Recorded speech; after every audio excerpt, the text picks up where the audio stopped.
오늘 우리에게 주신 하나님의 말씀은 출애굽기 34장 29절로 35절 말씀입니다. 출애굽기 34장 구약성경 136쪽에 있습니다.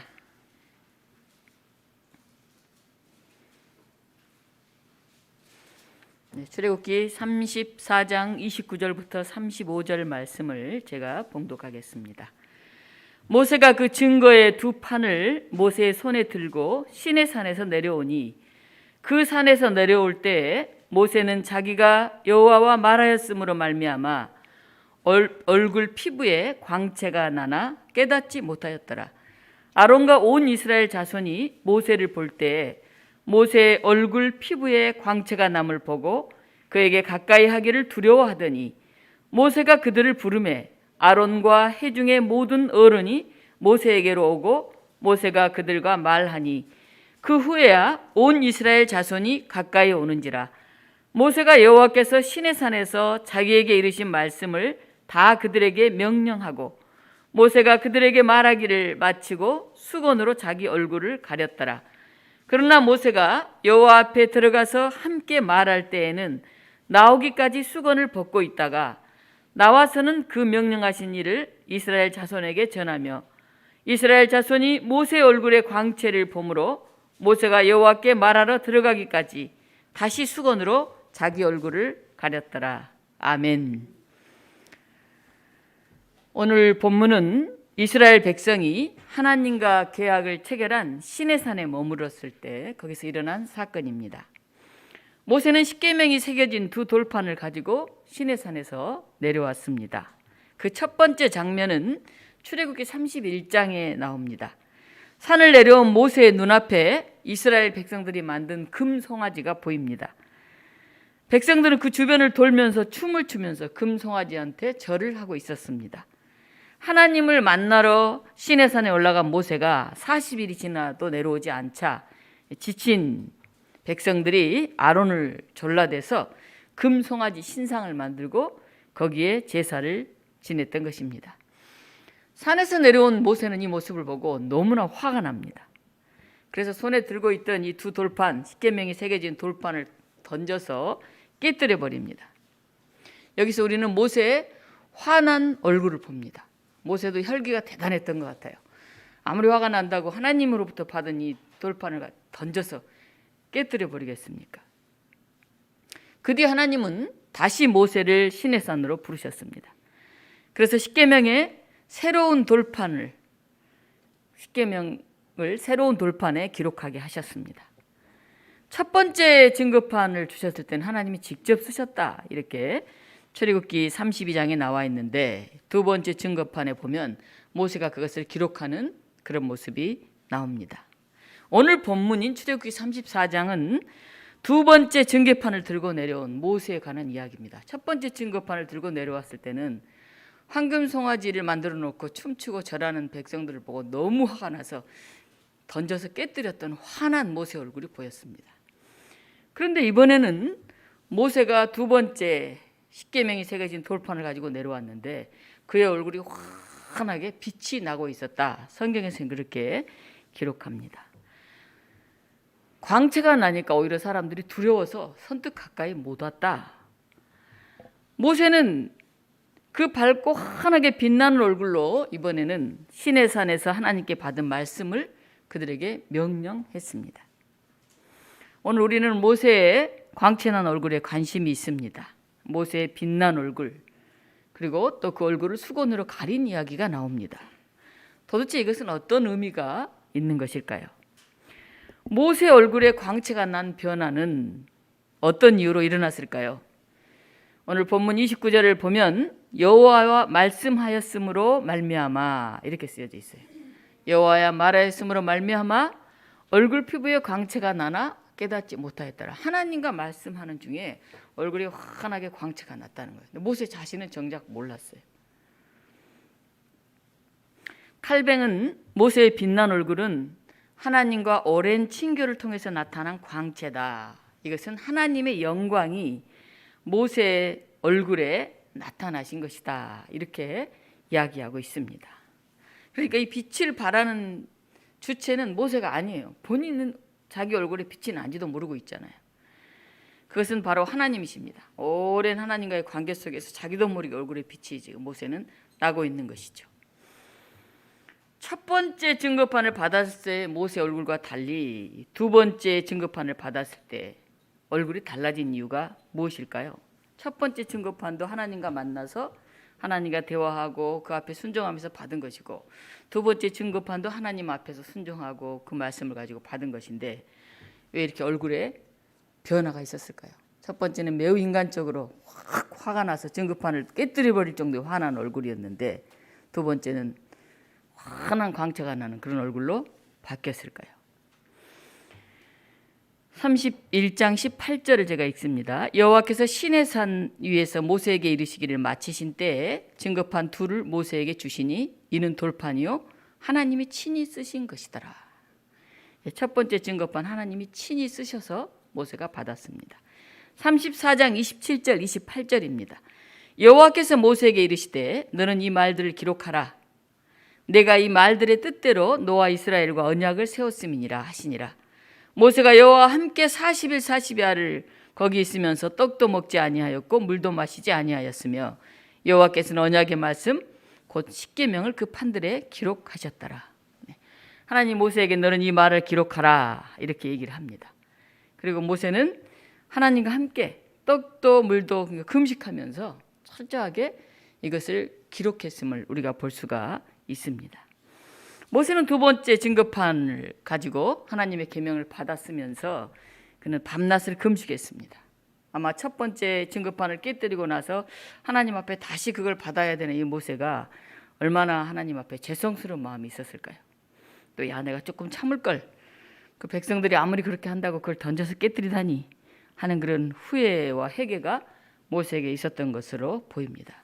그리고 하나님은 그럼에도 불구하고 또다시 증거판을 십계명을 이렇게 주시는데 내가 그걸 못 참아서 그걸 깨뜨렸구나. 그래 내가 용서해야지, 사랑해야지, 그들에게 다시 하나님의 놀라운 말씀을 전해야지 하는 이런 결단과 각오가 모세에게 있었던 것 같습니다. 그래서 백성을 긍휼히 여기는 마음이 계속 새록새록 돋아나면서 그 마음가짐이 달라졌다고 생각이 듭니다. 그래서 그 마음에 평화가 왔고 하나님 말씀을 들으면서 다시 깨달음이 왔고, 그래서 그 마음에 환한 얼굴에 빛이 나타나지 않았나 생각이 됩니다. 옛날에 미국 서부 개척 시대에 동부에서 많은 이민자들이 서부로 달려갔다고 합니다. 왜냐하면 그곳에 금이 많다 하는 소문이 났어요. 그래서 금을 발견하면 정말 노다지잖아요. 그래서 야 거기 가서 한몫 잡자 하고 사람들이 계속 서부로 몰려들었다고 합니다. 어느 날 5명의 친구가 금을 찾으러 의기투합해서 서부로 달려갔습니다. 그래서 그들은 고생하면서 서부에 다다랐습니다. 그들 중 한 사람이 어느 날 골짜기를 지나다가 돌불에 걸려서 그냥 툭 나동그러졌어요. 그리고 일어나서 이렇게 보니까 갑자기 눈이 번쩍 뜨였어요. 바로 눈앞에 그 누런 황금 광맥을 발견한 거예요.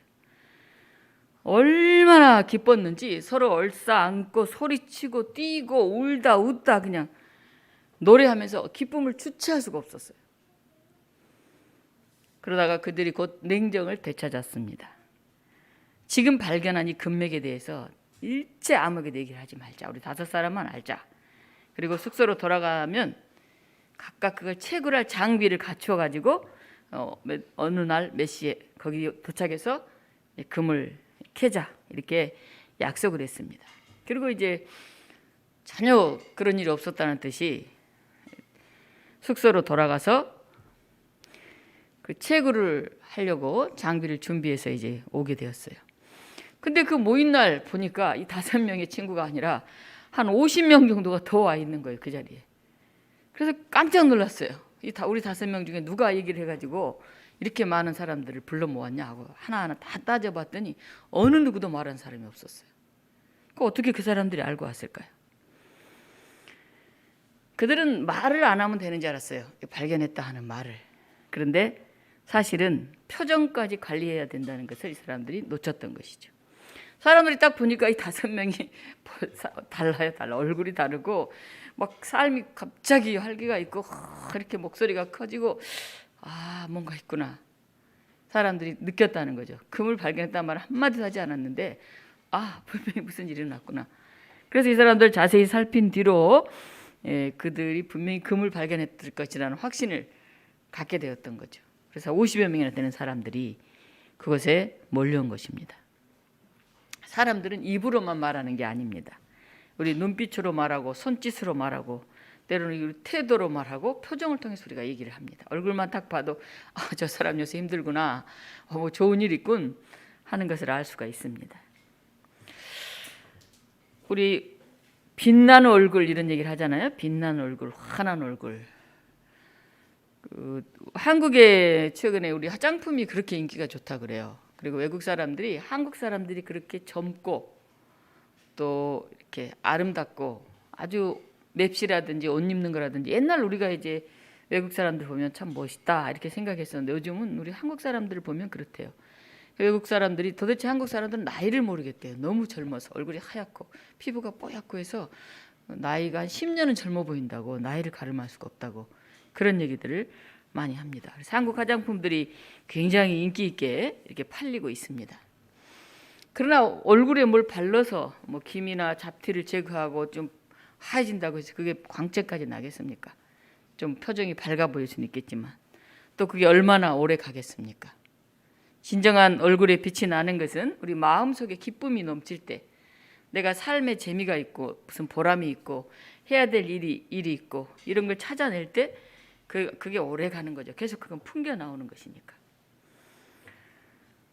오늘 보면 모세는 광채난 얼굴로 백성들에게 하나님의 말씀을 전했어요. 그리고 나서 수건으로 얼굴을 가렸습니다. 모세는 하나님께서 자신에게 말씀하실 때와 또 자신이 하나님의 말씀을 전할 때, 그때는 수건으로 얼굴을 가리지 않고 그냥 얘기를 하고, 그렇지 않을 때는 수건으로 얼굴을 가렸어요. 다시 말하면 평상시에는 자신의 빛난 얼굴을 가렸다 하는 것입니다. 모세는 왜 수건으로 광채 나는 자신의 얼굴을 가렸을까요? 우리가 누구하고 만나서 거기서부터 어떤 큰 영향력을 받아서 마음에 기쁨이 오고 감사가 넘치고 이럴 때가 있잖아요. 그런데 그게 영원히 가지 않죠. 일정한 시간은 막 기쁘고 신나고 막 좋고 하는데 어느 순간 서서히 그게 사라지지 않습니까? 고린도전서 3장 13절에서 사도 바울이 모세가 수건을 얼굴에 가린 이유에 대해서 이렇게 말합니다. 우리는 모세가 이스라엘 자손들에게 장차 없어질 것의 결국을 주목하지 못하게 하려고 수건을 그 얼굴에 쓴 것 같이 아니하노라, 이렇게 나와 있어요. 좀 해석이 어렵죠, 읽어도. 시간이 지날수록 자기 얼굴의 빛이 사라지는 것을 백성들이 알지 못하게 하려고 그랬다 하는 것입니다. 쉽게 말하면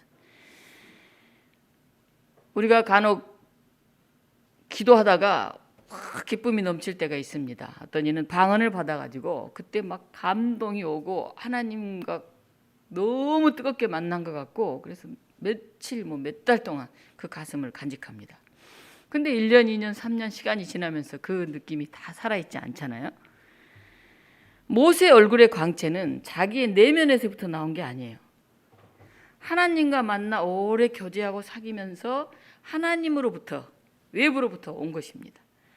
외부로부터 받은 것이기 때문에 그게 자기 내면에 체화가 돼서 깊이 다시 우러나지 않는 한 시간이 지나면 사라지는 것이죠. 약화되는 것이죠. 물론 사도 바울은 모세가 얼굴을 가렸던 것을 이런 뜻으로 해석한 것은 아니에요. 율법과 복음의 예를 들어서 얘기한 거예요. 율법은 유한하기 때문에 시간이 지나면 율법 이거 해야 돼, 이거 하면 안 돼, 이렇게 딱 정제하고 정해놓은, 이것은 일부러 정해놓은 것이기 때문에 오래 가지 못한다는 거죠. 시간이 지나면 좀 약해지고 희미해진다는 거죠. 그러나 예수 그리스도를 통해 우리에게 주어진 복음의 빛은 그 기쁨, 그 감격, 그 사랑에 우리 마음이 한번 녹아내리면은 그거는 잊었다 다시 살아나고 다시 살아나는 영원한 그런 빛이라는 말씀을 하기 위해서 바울이 말한 것입니다. 모세가 얼굴을 가린 것처럼 율법은 한정적인 것이다. 오직 예수 그리스도를 통한 그 복음의 빛만이, 그 사랑의 빛만이 영원하고 다시 되살아나는 것이다. 강제로 뭐 법으로 정한다고 해서 그게 오래 가는 건 아니지 않습니까? 사람의 욕망이 그걸 넘어서기도 하고 또 새로운 법이 제정되기도 하고 그러는 것이죠. 두 번째, 모세가 수건으로 얼굴을 가린 이유에 대해서는 사람들이 자신과 이질감을 느끼지 않게 하려고 모세가 가렸을 거다 이렇게 봅니다. 하나님의 말씀을 전할 때는 수건으로 얼굴을 가리지 않았어요. 또 하나님과 직접 대화하거나 하나님의 말씀을 들을 때는 수건으로 얼굴을 가리지 않았어요. 그래서 하나님의 말씀을 전할 때, 말씀을 들을 때, 말씀 앞에 설 때 그때는 있는 그대로 빛을 드러냈는데 평상시 백성들하고 대화하거나 얘기하거나 삶을 나누거나 밥을 먹을 때는 수건으로 얼굴을 가렸다는 거예요. 그 얼굴의 빛을 막 드러내지 않았다는 거죠. 여기서 굉장히 중요한 그런 또 우리가 배울 내용이 있습니다.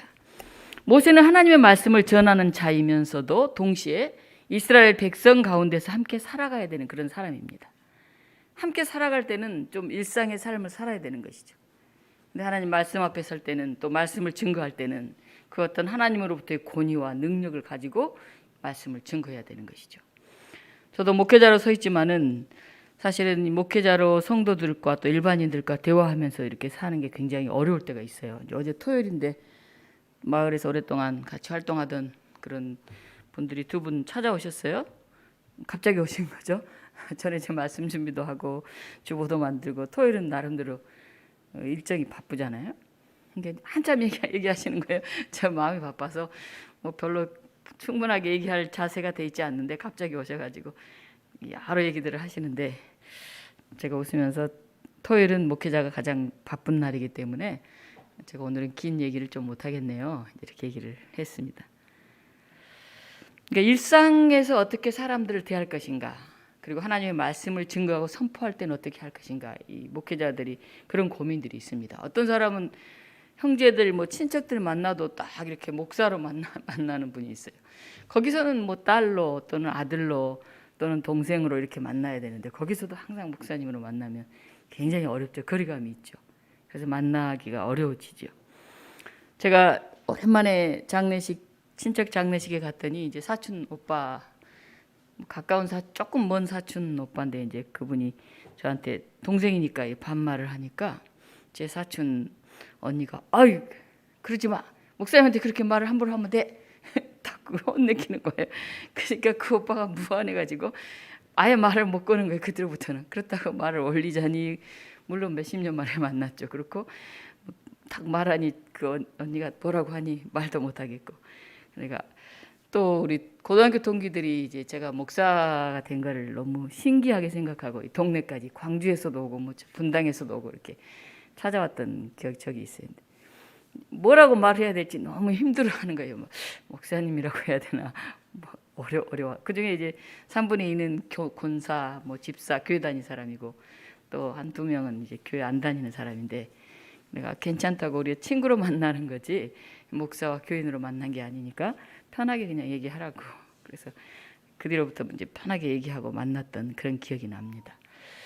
우리가 크리스찬으로 서 있을 때 하나님의 말씀을 증거하고 복음을 전할 때 우리 얼굴에 밝은 빛이, 광채가 비춰야 될 때가 있습니다. 하나님의 권위와 말씀의 능력이, 하나님의 영광이 우리를 통해 나타나야 될 때가 있습니다. 그러나 반대로 정말 겸손하게 같이 어울리면서 뭐 어우러져야 되는 그럴 때가 있습니다. 예수님도 그러셨죠. 먹고 마시기를 탐하는 자라는 비방을 들으면서도 천대받는 세리와 창기들, 병자들과 함께 어울리셨습니다. 그래서 빌립보서 2장 6절 8절은 이런 말씀이 나옵니다. 그는 근본 하나님의 본체시나 동등됨을 취할 것으로 여기지 아니하시고 오히려 자기를 비워 종의 형체를 가지사 사람들과 같이 되셨고 사람의 모양으로 나타나사 자기를 낮추시고 죽기까지 복종하셨으니 곧 십자가에 죽으심이라. 예수님이 죽기까지 낮추고 종의 형체를 가지시고 사람같이 되셨고 사람의 모양으로 나타나셨다. 그렇게 말씀하고 있습니다. 우리가 성경에 보면 또 빛나는 얼굴을 한 또 한 사람을 발견할 수 있는데 바로 스데반 집사입니다. 그는 공회에 끌려가게 되었어요. 거기서 오늘로 말하면 사형 선고를 받은 거죠. 그런데 그때 스데반의 얼굴이 천사와 같이 빛이 났습니다. 공회 중에 앉은 사람들이 다 스데반을 주목하여 보니 그 얼굴이 천사의 얼굴과 같더라. 사람이 천사같이 신령한 모습으로, 보통 그 정도 되면 얼굴이 그냥 콱 죽을 상이 되고 아이고 이제 나는 죽었구나 생각하면 얼굴이 창백하고 흑백처럼 될 거 아니겠습니까? 근데 오히려 천사와 같이 환한 모습이 되었다는 것이죠.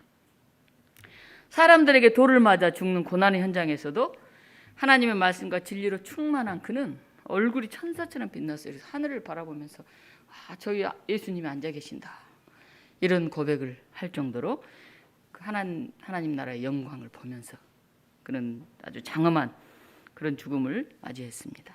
하나님을 가까이 하는 사람들, 하나님으로부터 영향력을 받는 사람들, 하나님의 관계 속에 있는 사람들, 그 소망을 누리는 사람들, 그들의 얼굴이 이렇게 환하게 빛이 나는 것입니다. 우리 옆에 사람 얼굴 한번 볼까요? 옆 사람. 오늘 우리 주아하고 서아 둘이 예쁜 옷을 입고 와서 우리 젊음의 빛이 반짝반짝 나네요. 네, 어떻습니까? 얼굴에 빛이 납니까? 네. 빛이신 하나님을 우리 안에 모시고 있다면, 우리가 진리의 성령을 우리 안에 모시고 있다면 우리 안에 내면에서 어떤 비범한 것들이 나와야 되지 않을까 하는 생각이 듭니다. 어떤 신비스러운 어떤 현상을 말하는 것이 아니라 우리 안에 평안이 있고 흔들리지 않는 어떤 처지 형편에서도 또 우리가 누군가로부터 끊임없는 사랑을 우리가 받고 있고, 우리가 참된 것 진리를 붙들고 있고, 그건 다 우리 얼굴 표정으로 나타나는 거죠. 저 사람은 확실하게 자기의 가치가 있어, 흔들리지 않는 자기만의 자리가 있어, 저 사람은 누군가의 사랑을 받는 사람이야, 그 모습이 보이잖아요. 아브라함 링컨은 40대 이후의 얼굴은 자신이 책임져야 한다, 그런 말을 남겼어요. 그 이전에는 이제 부모가 물려준 그런 유전, 습관, 여기에서 이제 된 모습이라고 한다면, 40 이후의 얼굴은 자신이 만든 그런 얼굴입니다. 여기 40 넘으신 분들이 많고 아직 채 못된 분도 있는데, 40이 넘어서도 내 부모님이 이래서 내가 여기서 태어나서 뭐 이렇게 얘기한다면 굉장히 무책임한 삶이죠. 그래서 우리가 40 넘어서 어떤 얼굴, 어떤 빛, 어떤 내면의 가치를 가지고 우리가 서 있을 것인지를 우리를 돌아봐야 합니다. 구한말 나라가 엉망일 때 김구 선생님은 벼슬길을 포기했어요. 그리고 아버지가 권유해서 관상학을 공부했다고 합니다. 나라가 뭐 엉망이니까 이제 나라가 거의 망하는 상황이잖아요. 거기서 벼슬 해봤자 오히려 나라에 충성하는 것이 아니라 반역자의 편에 서서 나라를 배신하는 그런 길이지 않겠습니까? 관상학을 공부하면서 자기 얼굴 관상을 쭉 이렇게 보니까 너무 김구 스님이 실망이 됐다는 거예요. 자기 관상이 어떤 관상이냐니까 절대 부귀한 상이 아니고 가난하고 되게 고생할 그런 관상이 나왔다는 거예요. 그러니까 너무 낙심이 돼서 이게 참 이런 관상이니 어떡하나 했는데, 그 관상 마지막 부분을 보면서 하고 깨달음이 왔다고 그럽니다. 이런 기절이 있었다고요. 관상 좋음이 얼굴 말하는 거죠. 관상이 신상 좋음만 못하고, 신상은 이 몸의 인상, 몸 전체에서 풍기는 어떤 걸 말하잖아요. 신상 좋음이 심상 좋음만 못하다. 심상은 마음가짐 아니겠습니까? 그러니까 얼굴 좋은 거, 관상만 가지고 보면 안 되고, 그 사람의 자태나 태도나 삶의 모습을 봐야 되고, 또 그 삶의 모습만이 중요한 게 아니라 그가 어떤 마음가짐, 어떤 가치를 가지고 사는가, 그게 더 중요하다. 이 말이 보고 무릎을 탁 쳤다 그럽니다. 그래서 그는 당시의 심정을 백범일지에 기록했는데 이렇게 기록을 했어요. 이것을 보고 나는 상 좋은 사람보다 마음 좋은 사람이 되어야겠다고 결심했다. 이제부터 밖을 가꾸는 외적 수양에는 오히려 무심하고 마음을 닦는 내적 수양에 힘써서 사람 구실을 하겠다고 마음먹었다. 이렇게 그가 백범일지에 써놓았습니다. 우리가 생각이 바뀌면 마음이 바뀌고요. 또 우리 마음이 바뀌면 그것이 이제 겉으로 사실 드러나는 것이죠. 근데 그냥 타고난 얼굴, 뭐 타고난 환경, 타고난 조건, 그것만 우리가 볼 수 있는 것이 아니죠. 마지막 하나 얘기를 하고 마무리를 하려고 그러는데요. 여러분이 나다니엘 호손의 큰바의 얼굴이라고 하는 이야기를 아마 여러분도 책에서 보았을지 모르겠습니다. 저 때는 교과서에 실렸던 기억이 나는데 어니스트라는 소년이 나오죠. 그래서 그 어머니가 그런 얘기를 합니다. 저 바위 언덕에 세워진 큰 바위 얼굴을 닮은 아이가 태어나서 우리 동네를 아주 잘 살게 만드는 훌륭한 그런 사람이 나타날 거다. 그런 전설이 있어요. 그래서 이 어니스트는 그 사람을 어떻게 내가 만날까 하는 마음을 기대를 가지면서 열심히 살아갑니다. 돈이 많은 부자가 나타났는데 그 사람이 혹시 큰 바위 얼굴인가 했더니 아니었어요. 싸움을 잘하는 장군이 나타나서 저 사람이 큰 바위 얼굴인가 했는데 그 사람도 아니었습니다. 말을 잘하는 정치가가 나타났는데 그 사람도 아니었어요. 글을 잘 쓰는 시인이 나타나서 저 사람일 것 같다. 근데 그도 아니었습니다. 어느 날 어니스트가 이렇게 얘기를 하고 있는데 그 옆에 있던 시인이 어니스트의 모습을 보면서 큰 바위 얼굴이 바로 이 사람이다 하고 얘기하는 것을 봅니다.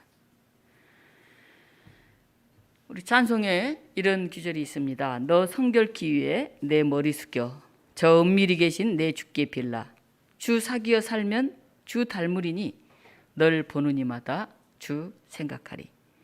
향수 가게에 들어갔다 나오면 향수 냄새가 납니다. 생선 가게에 들어갔다 나오면 생선 냄새가 붑니다. 오늘 하나님과 40일 동안을 낮과 밤을 묵상하고 십계명을 붙들고 씨름하고 했던 모세에게서 하나님의 영광의 빛이 바랍니다. 우리 사랑하는 독립문 교우 여러분, 우리의 자아상을 한번 돌아봅시다. 우리의 몸 안에서 이제 40이 넘은 사람, 40 가까이 되신 분, 아주 나이가 많으신 어르신들이 계시는데 우리 얼굴에서는 어떤 빛이 나오고 있습니까? 우리의 얼굴에서 영적인 빛, 믿음의 빛, 그리고 소망의 빛, 사랑의 빛이 감돌고 있는지 돌아봤으면 좋겠습니다. 요즘 종종 이제 새로운 사람들을 가까이서 만나는 그런 시간들이 있는데 그때면 그 얼굴을 봅니다. 그 얼굴에서 그 사람의 마음이 보입니다. 그 사람의 삶이 보이고 그 사람의 역사가 보입니다. 우리가 함께 경건하고 엄숙하게 예배드리는 우리의 그 자세를 통해서 우리는 지극히 높으신 하나님의 영광과 권위를 우리가 느끼게 됩니다. 찬송한 우리의 밝고 환하게 빛나는 표정을 통해서 예수 그리스도를 모시고 사는 그런 사람들의 기쁨과 행복을 느끼게 됩니다. 우리 고유 명절인 구정입니다. 우리가 설날이 2번 있어가지고 1년에 나이를 2살씩 먹게 되는데요. 형제들, 친지들 만나러 미리 내려가신 분도 계시고 또 오늘 예배 드리고 또 만날 분들도 계실 것입니다. 우리 안에 하나님 나라의 소망을 품음으로 밝고 환한 모습으로 그렇게 보람 있게 살아가는 우리 교우들이 되시기를 바랍니다. 모세의 빛난 얼굴이 여러분들의 얼굴이 되시기를 바랍니다. 같이 기도하겠습니다. 좋으신 하나님, 하나님과 함께 머물므로써 하나님 나라의 그 가치, 하나님의 그 놀라운 영광이 임하는 모세의 빛남을 봅니다. 우리가 함께 예배드리고 말씀을 사모하고 이렇게 모여 있음을 통해서 우리 마음 안에, 내면에